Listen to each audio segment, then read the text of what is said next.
hora del Ministerio de Salud en el Palacio de la Moneda. Muy buenos días. Como todos los días, venimos de terminar el comité de emergencia que dirige el presidente de la República para dar a conocer el reporte del día de hoy con respecto a la pandemia de COVID-19 en el mundo. El panorama mundial ha cambiado. América Latina, América en general, ha superado con respecto a Europa, convirtiéndose en el continente que lleva en este minuto el más número de casos. Está liderado principalmente por los Estados Unidos, después Brasil, con respecto al número de casos ha aumentado en forma considerable. También nos preocupa de una manera muy importante y vemos con alarma la situación que ha pasado en los países donde comenzó este brote hace unos meses atrás.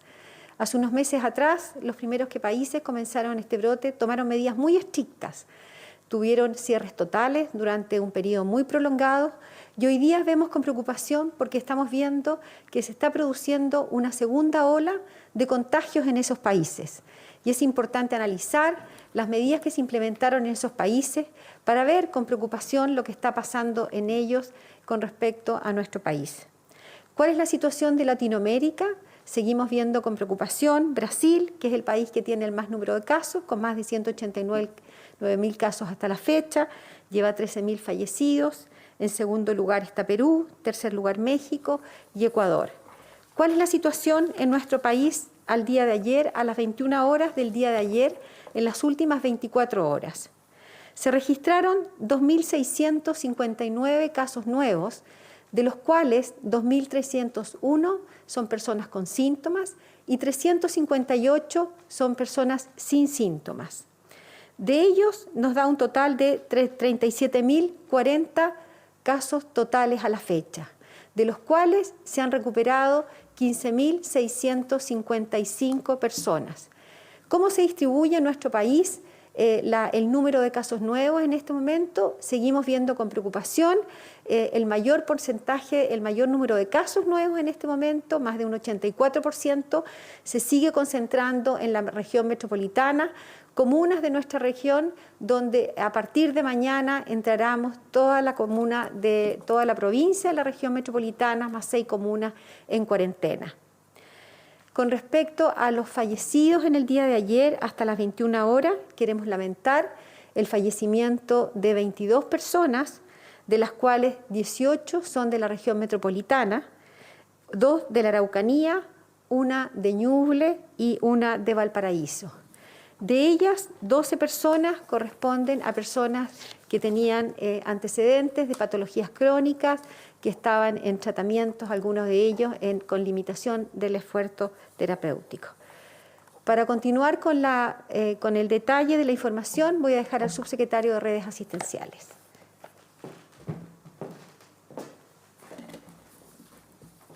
Muy buenos días.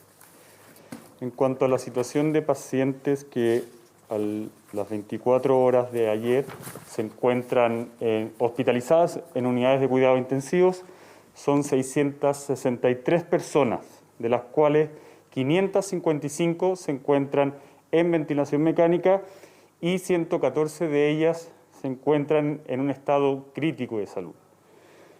Nosotros al día de hoy tenemos 515 ventiladores disponibles distribuidos en los distintos hospitales del país. En cuanto a la capacidad de testeo, el día de ayer se realizaron 11.502 exámenes por PCR, acumulando 325.417. Quiero detenerme un instante, unos minutos, para comentar acerca del trabajo que se está realizando con el objetivo de aumentar nuestra capacidad de camas de unidades de cuidado intensivo. Nosotros teníamos una situación inicial de 1.200 ventiladores disponibles en nuestro país. Hemos ido trabajando, y cuando digo hemos, no estoy hablando de 3 personas que estamos hoy acá al frente de su televisor. Estamos hablando de 360.000 trabajadores de salud que han trabajado durante 24 horas en turnos muy extensos para poder aumentar esta capacidad de unidades de cuidado intensivos. Ayer mismo fui al Hospital Sodero del Río, que en situaciones normales cuenta con 24 camas de unidades de cuidado intensivo. Al día de hoy cuentan ya con 60 camas. Hay 250 personas trabajando en esas unidades de cuidado intensivo del país, del Sotero del Río, y que están trabajando día y noche para poder cuidar a la población, sobre todo la del suroriente de la capital. Y esto está ocurriendo en todos los hospitales del país. Estamos aumentando fuertemente nuestra capacidad hospitalaria, sobre todo en las regiones que tienen una mayor ocupación, como ustedes pueden ver en la región metropolitana, en la región de Antofagasta, en la región de Tarapacá, que son hoy las prioridades para poder atender de buena forma a la ciudadanía que está presentando un mayor nivel de contagio. Nosotros, como decía anteriormente, pretendemos llegar a 2.600 ventiladores a final de mes, aumentando diariamente nuestra capacidad. Acabo de dar el ejemplo del Sotero del Río. Solamente durante el día de ayer aumentamos en más de 30 las camas en la región metropolitana. Y eso se va haciendo diariamente con la cantidad de ventiladores que hemos comprado, con la cantidad de ventiladores que nos han donado, con la reconversión de otros ventiladores, otras máquinas de anestesia, ventiladores pediátricos. Pero insisto, acá no es solamente el trabajo de 3 personas, son 360.000 trabajadores de la salud que están haciendo esto posible. Y ellos son los que se están trabajando durante 24 horas en los servicios de paciente crítico, en las unidades de medicina, los servicios de medicina, en los servicios de urgencia del país. Y es por eso que hemos logrado estos resultados hasta este minuto. Pero nosotros los 360.000 trabajadores, necesitamos la ayuda de la ciudadanía. Necesitamos que se cumplan las medidas que ha impuesto la autoridad sanitaria para poder disminuir la velocidad del contagio que se ha registrado en los últimos días. Y es por eso que hago el llamado a que colaboren, que se pongan en los zapatos de las 360.000 personas que trabajan en los hospitales y en los consultorios del país, y que pensando en ellos y en sus familiares, en los adultos mayores sobre todo, cumplamos la cuarentena. Es un sacrificio que tenemos que realizar para poder disminuir la velocidad de contagio y poder cumplir con el cuidado que cada uno de los ciudadanos de nuestro país se merece. Quedo atento a sus preguntas.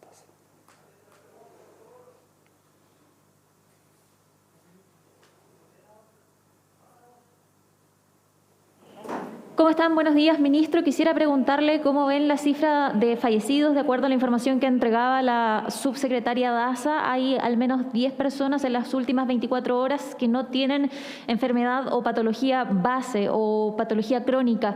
¿Cómo están siguiendo el tema de la letalidad y qué pasa con este número de fallecidos que hemos conocido hoy? Bueno, tal como lo hemos dicho en anteriores ocasiones, nuestra tasa de letalidad es bastante baja. Obviamente lamentamos cada uno de los fallecimientos y enviamos nuestro sentido pésame a todas estas familiares de estas 22 personas que han fallecido, independientes si sean personas mayores o tenían o no enfermedades de base. A nosotros nos preocupa cada uno de los ciudadanos del país y es por eso que estamos haciendo nuestros esfuerzos en donde estos pacientes están siendo hospitalizados para poder mantener una tasa de letalidad que es de las más bajas del mundo. Si lo comparamos con ciudades que tienen una modernidad y un ingreso per cápita tan alto como podría ser Nueva York, estamos hablando de que nosotros tenemos una tasa de letalidad de 8 veces menos en cuanto a pacientes que se tratan en unidades de cuidado intensivo. Y nuestra intención y la de las personas que trabajan en los hospitales, en los consultorios del país, es seguir en esa tendencia. Pero nosotros necesitamos también de la ayuda de la ciudadanía. Esto no lo podemos hacer todo. Tenemos que estar todos unidos en contra de este virus, de esta pandemia. Muy buenos días. Mi pregunta, ministro, relacionada con el traslado de los pacientes. El fin de semana, ante la saturación del sistema, se concretaron más de 70 traslados en la región metropolitana. Ya comenzaron a verse entre otras regiones, hoy a Concepción, ayer incluso Rancagua. ¿Hay algún apoyo para las familias para que puedan asistir también a sus familiares, digamos, en cuanto a información, apoyo para también trasladarlos a ellos? Voy a contextualizar. Nosotros, desde el año 2009, tenemos una unidad de gestión centralizada de camas que realiza la gestión de traslado de más de 8.000 personas al año en situación normal, es decir, 20, 25 traslados diarios. Como mencionaba usted, en estos minutos estamos realizando hasta 70 traslados diarios, para lo cual nos hemos preparado. Hemos reforzado esa unidad y obviamente hemos podido llegar a trasladar esa cantidad de personas. Y lo vamos a seguir realizando. Nosotros necesitamos disponer, y lo hemos hecho desde el día 1, de la totalidad de las camas. A nosotros no nos interesa si es FONASA, si es ISAPRE, si es una cama pública, si es una cama privada, si el paciente es de Arica o es de Magallanes. A nosotros lo que nos interesa es poder otorgarle el cuidado que él necesita, que esa paciente necesita. Y en base a eso vamos a realizar los traslados que sean necesarios a distintas regiones del país, apoyando cuando se produzcan estas olas de contagio que estamos viendo ahora en la ciudad de Santiago, en Antofagasta, en Iquique. Y en cuanto a las familias, obviamente se van a poder dar las facilidades. En los hospitales ya se están adoptando medidas para poder comunicarse, porque sabemos que las visitas están restringidas debido a la alta contagiosidad de este virus. Y vamos a seguir así para poder cuidarlos. Nosotros les pedimos un pequeño sacrificio en eso, pero necesitamos cuidarlos a ustedes mismos. Y es por eso que estamos restringiendo la visita, y en algunos hospitales ya se han implementado artefactos electrónicos para poder realizar videollamadas y poder tener un estado de salud y poder estar en contacto con sus seres queridos. Subsecretario, buenos días. Preguntarle cómo se explica que, existiendo una red integrada de salud, pacientes tengan que esperar afuera de los recintos asistenciales en ambulancia muchas horas a la espera de que una cama se desocupe, y por qué también no hacen un traslado a un recinto asistencial privado, o también preguntarle si es que se pueden trasladar pacientes al Hospital de Carabineros. Como acabo de mencionar, nosotros tenemos el control de la totalidad de las camas, sean de privados, sean de las Fuerzas Armadas, como también, obviamente, del sector público. Y esos traslados ya se están realizando. Si ustedes ven las ocupaciones que hay del sector privado versus la que hay del sector público, estamos hablando de que están idénticas, al menos en la región metropolitana. ¿Y eso por qué? Porque se hace un balanceo de los pacientes en cuanto a mantener una ocupación estable en cada uno de los hospitales. Nosotros necesitamos realizar esos traslados y se están realizando todos los días. El día de ayer se realizaron más de 50 traslados, independiente que sean a prestadores públicos, a prestadores privados, a prestadores dentro de la región metropolitana o afuera de la región metropolitana.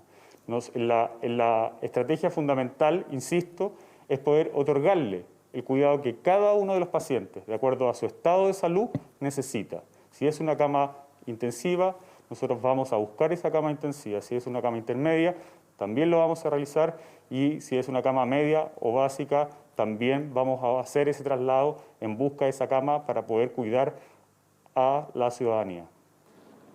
La pregunta va dirigida para el ministro de Salud, Jaime Mañalich. Ministro, consultarle, usted en una entrevista señaló que la falta de confianza recíproca de la ciudadanía y también de las autoridades jugó una mala pasada. Si puede precisar también esos dichos y conocer si es la única autocrítica que realizan las autoridades respecto a cómo se ha abordado la pandemia ya durante estas semanas que la hemos visto en nuestro país. Bueno, como usted menciona, yo señalé un matutino que efectivamente el contexto sociopolítico en el cual parte esta terrible pandemia en nuestro país, con su primera amenaza el 31 de diciembre pasado, nos sorprende o llega en un momento en que las confianzas públicas, políticas, comunitarias, están bastante fracturadas y específicamente hay una situación de falta de confianza en el Estado, la autoridad o en los agentes políticos, todos, incluyendo por supuesto el Parlamento. Creo, como manifesté en esa entrevista, que ese clima nos ha jugado en contra y ha obligado, por ejemplo, en el contexto de llamar a medidas generales, que no se hagan fiestas clandestinas, que la gente use distanciamiento social, en fin, todas aquellas medidas generales que son cruciales a la hora de mantener el control de esta cuarentena, no han sido bien adoptadas. Y respondo por la responsabilidad comunicacional o de convencimiento que a nosotros nos compete, pero también volvemos a hacer un llamado a que comprendamos como país que estamos frente a un desafío único en nuestras generaciones y que va a marcar este siglo por muchas décadas en términos del costo de salud, pero también en la terrible pandemia social que va a producir en los próximos años. Y es por eso que tenemos que buscar establecer una relación de mucho mayor confianza entre la ciudadanía y los agentes del Estado para que verdaderamente venzamos esta terrible epidemia que nos afecta. Sin esa colaboración, tener más camas, tener más respiradores, como ha demostrado la primera potencia mundial, no es suficiente. Se requiere, ¿no es cierto?, que yo entienda que mi actitud como persona concreta influye en todos. Hay una responsabilidad comunitaria de todos. Y si no tenemos la disposición, sobre todo en este periodo tan duro que viene para la ciudad de Santiago y algunas comunas anexas, si no comprendemos que al final esto descansa en que haya una comprensión en la necesidad de un cambio de conducta personal para proteger a nuestros adultos mayores, para proteger a nuestros vecinos, proteger a los seres queridos, proteger el barrio donde yo vivo, efectivamente la situación se pone muy complicada. Y es por eso, como hice un ruego ayer, tenemos que lograr un lenguaje de salir juntos frente a este enemigo que nos afecta a todos, cualquiera sea el partido político, cualquiera sea el rol, nos afecta por igual a todos y va a marcar a nuestro país en forma muy definitiva, insisto, por años o por décadas.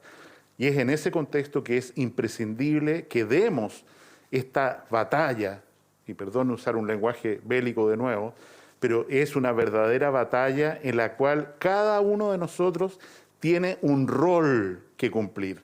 Y ese rol es respetar el aislamiento, lavarse las manos, ir a un centro de salud oportunamente y no tardíamente, en fin, todas las medidas que no quiero repetir y que a propósito de la cuarentena que parte mañana en la región metropolitana, en el Gran Santiago, se van a endurecer, van a ser aún más estrictas de lo que han sido hasta ahora en términos de limitaciones de permiso, limitaciones de traslado y fiscalizaciones. Creo que se ha logrado también un nuevo contexto de relación con las autoridades municipales, como lo hemos conversado con ellos, en el sentido de que han aparecido y se han publicado ya con toma de razón por Contraloría 2 decretos muy relevantes. El primero del presidente de la República, que entrega facultades extraordinarias a los municipios y a los alcaldes y alcaldesas, por supuesto, para ayudar, no solo denunciar, sino que ayudar, hacerse cargo, tener instrumentos para lograr que las cosas ocurran como deben ocurrir en sus comunas. Y en ese sentido tenemos, a través de ese decreto del presidente de la República, un instrumento tremendo para lograr una mayor colaboración entre los ministerios y, insisto, los municipios. Y el segundo decreto es el que también fue publicado en el día de hoy en el Diario Oficial, en el que a las CEREMES de salud se les da la capacidad de utilizar, de reclutar, de contar con las capacidades de fiscalización de los municipios para transformarlos también en agentes sanitarios, dándoles potestades que hasta ahora no tenían, de seguimiento de casos, de monitoreo de cuarentena, de definición de contactos, en fin, de diseño de unidades de salud que puedan servir, de pasar multas, de fiscalizar y sancionar de acuerdo a lo que la alerta sanitaria entrega a la CEREMI,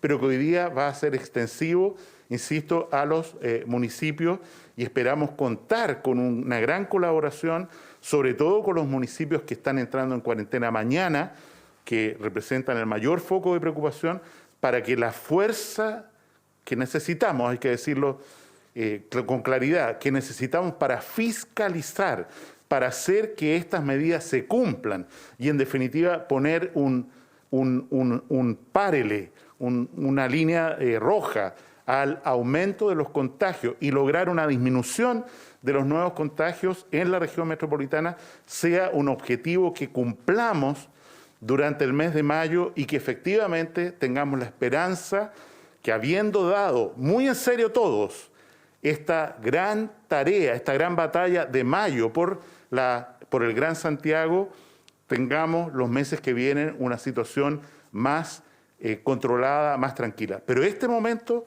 es un momento de tremendo apremio en el cual todos tenemos que ponernos a disposición de esta lucha contra este terrible agente viral que nos afecta. Ministro, ¿qué tal? Preguntarle respecto a los test PCR, según el último reporte del DEIS, 44,3% de los PCRs informados corresponden a recintos privados. ¿Por qué entonces se habla, o mencionaba usted ayer, la posibilidad de prestar estos kits? Asumo se toma control también de ellos a nivel nacional, tal cual se hace con las camas y los ventiladores. ¿Hay entonces alguna posibilidad también de impedir que estos recintos apliquen estos test a quienes usted dice no cumplen con las exigencias? Y además consultarle si es efectivo que están con falta también de insumos en el Hospital Lucio Córdoba, como se ha informado. La pregunta que usted hace se refiere a dos temas. El primero, hace 2 días atrás apareció anuncios informales de distintos centros de salud y clínicas que por falta de insumos para hacer el examen PCR iban a tener que limitar el número de exámenes que hacían solo para personas que estaban hospitalizadas o personas que realmente consultaban por síntomas importantes vinculados a una infección, inflamación del sistema respiratorio. Este problema que detectaron los centros de salud privados tiene 2 explicaciones. La primera es que el volumen de testeo que se hicieron en centros privados aumentó bruscamente por el temor ciudadano, por la razón que sea, y personas que no tenían indicación de hacerse un examen y que normalmente va a ser que el examen resulte negativo, porque el PCR resulta positivo solo cuando la persona tiene el virus en su árbol bronquial, se quedaron sin el stock suficiente. Nosotros colaboramos efectivamente desde el Ministerio de Hacienda y el Ministerio de Salud para que estos insumos que necesitaban los laboratorios y que se estaban quedando no sin stock, con un stock de pocos días, fuera recuperado en el día de ayer a través de la llegada de una cantidad importante de insumos e hicimos todas las gestiones como autoridad para liberar rápidamente de aduana y los trámites que correspondan, y en ese sentido esta amenaza de que no iban a tener insumos, en definitiva, no se materializó.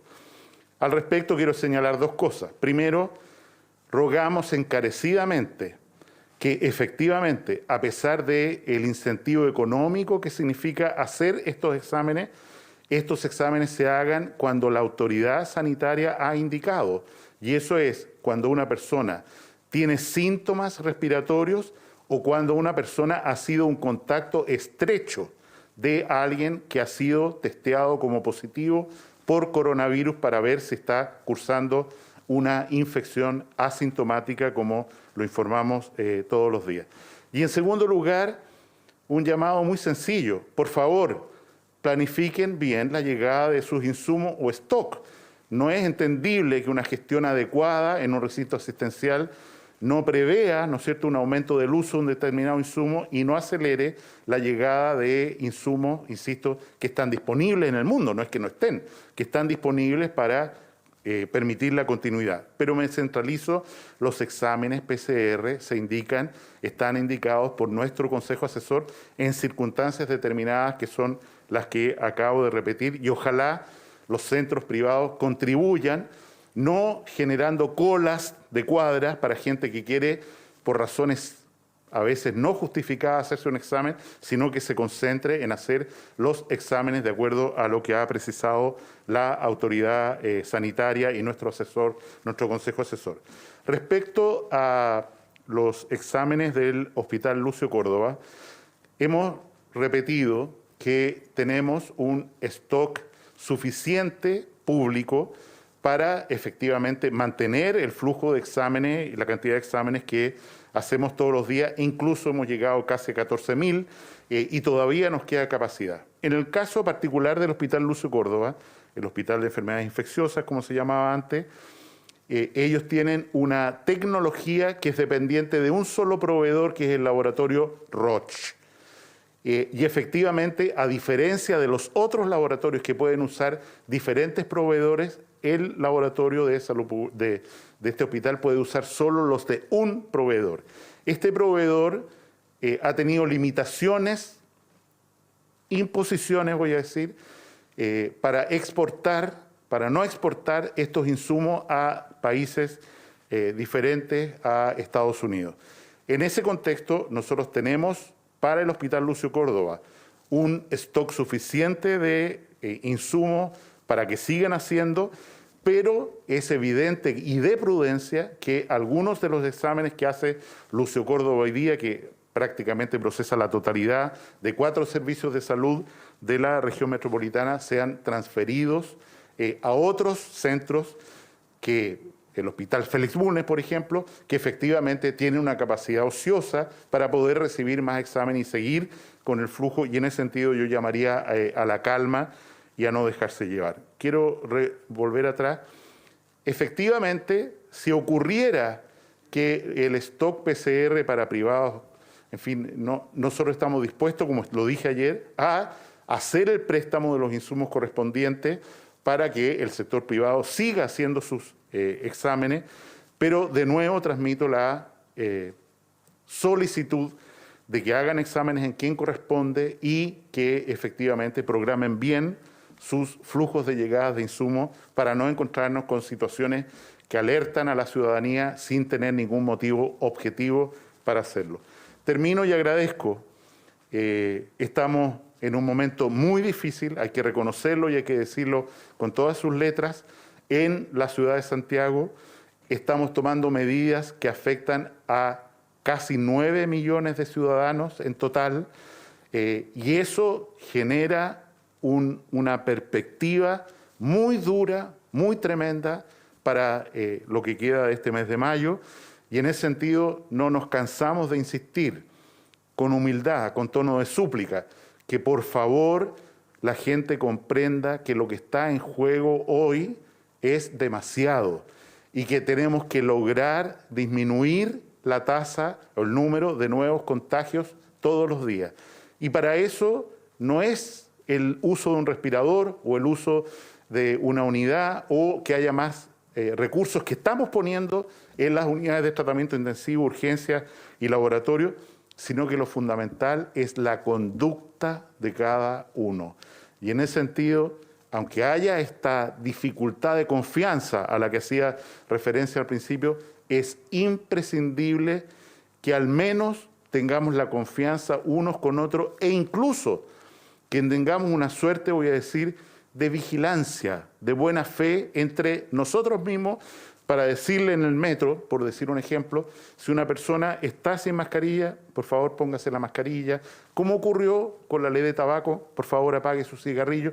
¿Qué nos cuesta transformarnos en agentes de cambio y lograr, insisto, vencer este gran desafío que tenemos en las próximas semanas en la región metropolitana? Muchas gracias y buenos días. Diario en el Palacio de la Moneda con una cifra que llama la atención. Se informan 22 fallecimientos en las últimas 24 horas, 10 fallecimientos más que el último reporte que se había entregado el día de ayer, y de acuerdo a la información que entrega la subsecretaria de Salud, Paula Daza, son 12 las personas fallecidas que tenían patologías crónicas. Hay una duda respecto de las otras 10 personas. Fue uno de los temas que se abordó precisamente en este balance. Esta la cifra más alta de fallecidos que se ha comunicado hasta ahora. Respecto de la cifra de casos nuevos, 2.659 casos nuevos, un caso nuevo menos que el que se reportó el día de ayer. De esa cifra, 2.301 casos son asintomáticos y 358 casos nuevos no presentaron síntomas. Se entrega también información respecto de los internados en unidades de cuidados intensivos, 663 personas internadas en UCI, 114 pacientes críticos y 555 personas conectadas a ventilación mecánica. También se entrega información respecto de los exámenes PCR que se están realizando. A la fecha se han realizado 300 225.417 exámenes PCR y en las últimas 24 horas se realizaron 11.502.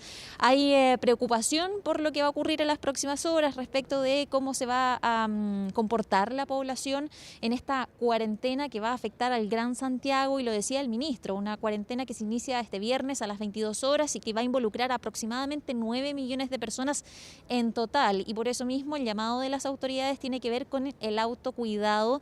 Se ha cambiado la línea que se venía comunicando, lo ha reconocido el ministro esta mañana en un diario de circulación nacional. Él decía que faltó una confianza recíproca entre la población y lo que se estaba comunicando por parte del gobierno, y decía también la subsecretaria Paula Daza en otra entrevista esta mañana que faltaba confianza respecto de lo que potencia, respecto de lo que se estaba comunicando, que faltaba potencia en el mensaje. Así que va asomándose quizás algo de autocrítica por cómo se venía comunicando las cifras y todos los mensajes que se entregaron en las semanas previas respecto de la nueva normalidad, la llegada de la llamada meseta, aparte de los temas que también se han abordado en este punto de prensa, en este balance diario que se hace desde el Palacio de la Moneda. Sí, Andrea, realmente lamentable el informe, es elocuente y lamentable, lo digo sobre todo por la cantidad de fallecidos. Se supera y se llega desgraciadamente a una cifra récord de personas que han muerto a raíz del coronavirus en las últimas 24 horas, con 22 víctimas, sumando 368 en total. Y con una proporción de pacientes activos con capacidad de contagiar que es mucho más alta que la de los recuperados. Te agradecemos el informe y queremos justamente conectar a esta hora con un especialista para analizar las últimas cifras que recién ha entregado el gobierno. Estamos en contacto con